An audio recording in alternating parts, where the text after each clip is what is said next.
যিনি ঐক্যমত্য কমিশনে বিএনপি রিপ্রেজেন্ট করেছে সালাউদ্দিন আহমেদ নিজেই গুমের শিকার।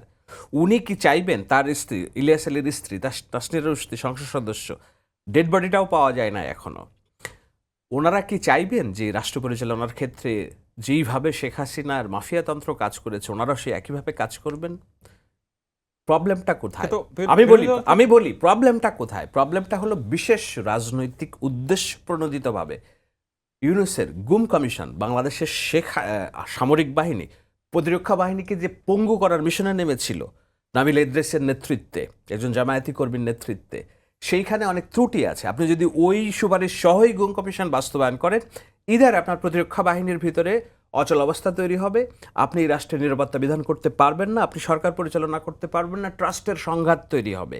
সে কারণেই বিএনপি বলছেন নো, আমরা এটা বাদ দিচ্ছি না, আমরা আরো একটু স্ক্রুটিনাইজ করবো, সংশোধিত আকারে নিয়ে আসবো। এক্স্যাক্টলি, কারণ আমার রাষ্ট্র পরিচালনা করতে হবে, এই সেনসিটিভ বিষয় এগুলা। সো এরকম আরো অনেক বিষয় আছে, আমি চাইলে প্রত্যেকটা জিনিসের ব্যাখ্যা দিতে পারবো। গুম কমিশনের ক্ষেত্রে বলছেন, কিন্তু মানবাধিকার কমিশন বা সুপ্রিম কোর্টের সচিবালয় গঠন বা সুপ্রিম জুডিশিয়াল কাউন্সিল গঠন, এই সকল বিষয় হচ্ছে সরকার কেন সেই মানে সেই দিকেই গেল, মানে সেই দিকে গেল উন্নত দেশে কিন্তু এই ধরনের উদাহরণ রয়েছে যেগুলো নির্বাহী থেকে সম্পূর্ণ আলাদা। আপনি বললেন তো সংসদ সচিবালয়, আইন সচিবালয়, উচ্চ আমি আদালত তো ওইটাও বলছি যে যেইটা আমি পারবো না, আমি যদি পারবো বলতাম তাহলে তো আমি ওই জায়গায় বলতাম যে আমি এটা পারবো, করে ফেলবো।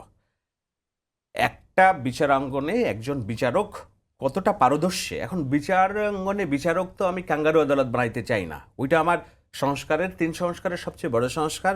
একটা হলো 5 বছর পর পর নির্বাচন, একটা হলো বিচারাঙ্গনকে মাফিয়াতন্ত্র এবং কাঙ্গারু আদালতের বাইরে আমার জনগণের বিচার ব্যবস্থা প্রতিষ্ঠা করা, এবং 3 নম্বর হচ্ছে যে পুলিশ যেন দলীয় কর্মী তাদের গায়ে সরকারি পোশাক পরিয়ে যেন মানুষের উপর হামলে না পড়ে। এই 3টা ব্যবস্থার সংস্কারই হলো একটা দেশের সবচেয়ে বড় সংস্কার আমি মনে করি।